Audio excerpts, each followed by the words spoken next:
Fala pessoal, sejam todos muito bem-vindos a mais um vídeo do canal Consulta Pública.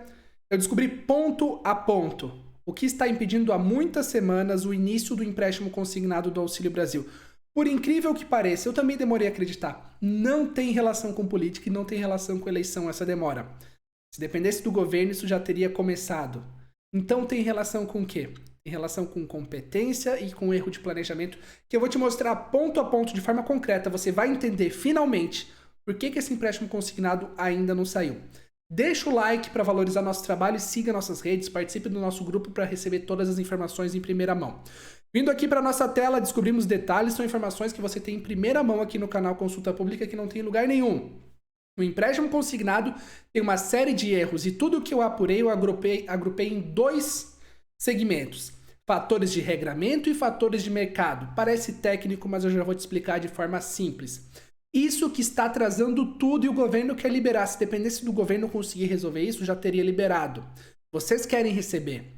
Só que esse casamento não ocorre porque é preciso ter competência. É quase que o mesmo caso da antecipação do calendário de setembro. Falta competência para fazer essa junção dos interesses do governo e os seus. Quais são os fatores de regramento? Número 1 que eu listei ali. Fatores de regramento é: o empréstimo será autorizado ao titular da família. Essa que é a ideia inicial. E se o titular morrer, o que acontece? Eu já listei isso para vocês em alguns vídeos recentes, já dando umas pistas dessa informação. Se o titular da família mudar, pode mudar o titular da família. Às vezes a família tem uma mulher lá como titular, ela sai do grupo familiar, a família continua recebendo o Auxílio Brasil. Como que fica esse regramento? Se a família perder o Auxílio Brasil, quem é que paga? Isso traz uma bola de neve de dúvidas e ninguém esperava ser tão complexo. Quando eles lançaram a ideia do empréstimo consignado, o Ministério da Cidadania nunca tinha feito isso, de empréstimo, de trabalhar com banco. Eles não têm experiência disso. Quem trabalha lá entende de benefício social, que é pegar o dinheiro do governo e transferir para as pessoas. Eles acharam que era mais simples do que efetivamente é, e eles foram surpreendidos e estão pedindo ajuda, porque, entre aspas, estão conversando com o Ministério da Economia, com o Banco Central, com Caixa, com os bancos, com o Febraban, para entender como solucionar isso. Porque eles não podem deixar as coisas em aberto. Tem que ter um regramento. Tudo tem que estar previsto nesse regramento. E tem outras questões também. Muitas famílias do Auxílio Brasil estão em revisão e averiguação cadastral. Esse é um dos pontos que eu conversei com várias pessoas que estão trabalhando diretamente nisso. Boa parte das famílias, uma parte considerável das famílias está em situação de revisão ou averiguação. Significa indícios de inconsistência. O que acontece com famílias que estão com indícios de inconsistência? Elas vão ter o direito de pedir esse empréstimo consignado? Talvez não. E esse regramento que está faltando, isso vai virando uma bola de neve. Quando eles respondem uma dúvida, o resultado da resposta dessa dúvida gera mais 3 dúvidas. E aí, sabe, vai girando inúmeras regulamentações específicas que eles têm que costurar isso. E eles não esperavam que isso ia ser tão complexo. E além disso, tem os fatores de mercado. O Ministério pode colocar um teto de juro, um número máximo de juro por mês. O Ministério da Cidadania não sabe se isso efetivamente pode ser feito.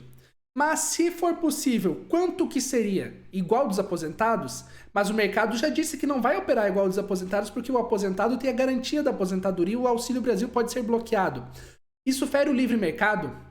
O Ministério da Economia do Paulo Guedes, ele segue uma teoria liberal de mercado, que é uma teoria de que o governo não deve interferir no mercado. Então, se o governo dá uma autorização, mas já dá um teto de juro, isso também vai contra as leis de livre mercado. O próprio Banco Central e a própria Febraban talvez não concordem com essa medida. Então, eles têm que ajustar esse fator de mercado. Só que se for deixar livre, como era a ideia original, o que acontece? Como colocar rédeas nos bancos? Porque os bancos chegaram colocando 90% de juro ao ano. Isso é muito mais do que pagam os aposentados. Isso é um juro considerado abusivo. E aí a gente entra na luta contra o tempo. O governo pensou em 2 coisas para o primeiro turno. Antecipar calendários para a primeira quinzena. Deu errado. Liberar o empréstimo consignado. Ainda não conseguiu. Não faltou vontade em fazer. Então o que faltou até agora? Faltou pura e simplesmente competência em executar as ações. O empréstimo consignado desde março, as antecipações dos calendários não conseguindo fazer de setembro funcionar de uma forma concreta. Foi exatamente isso que aconteceu. Então, o que falta eles fazerem é chegar num consenso dos fatores de mercado e nos fatores de regulamentação. As regras para as famílias e para os bancos e os fatores sobre se vai colocar algum limite de juro. Como fazer para isso não espantar os bancos? Se eles colocarem que o empréstimo do Auxílio Brasil é o mesmo nível de juro do empréstimo dos aposentados, nenhum banco vai operar. Só que se eles deixarem livre, esses bancos estão colocando 3, 4, 5 vezes acima do que cobram dos aposentados.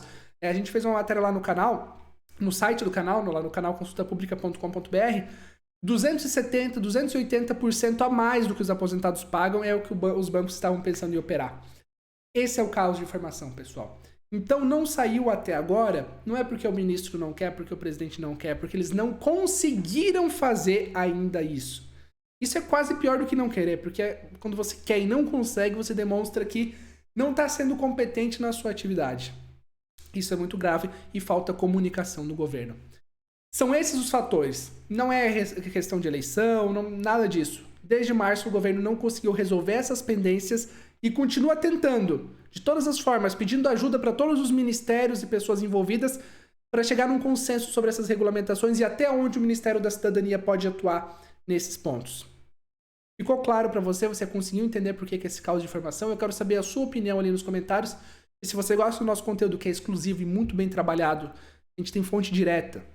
A gente busca as informações em primeira mão. Várias coisas saem aqui, só depois vai sair nos outros sites. Na grande mídia vai sair depois do que saiu aqui.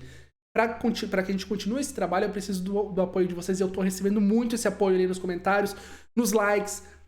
Eu sei que é chato pedir like, mas isso nos ajuda a ter mais exposição aqui no YouTube também. Se conseguir participar dos nossos grupos, te agradeço de coração. Muitíssimo obrigado e até o próximo vídeo.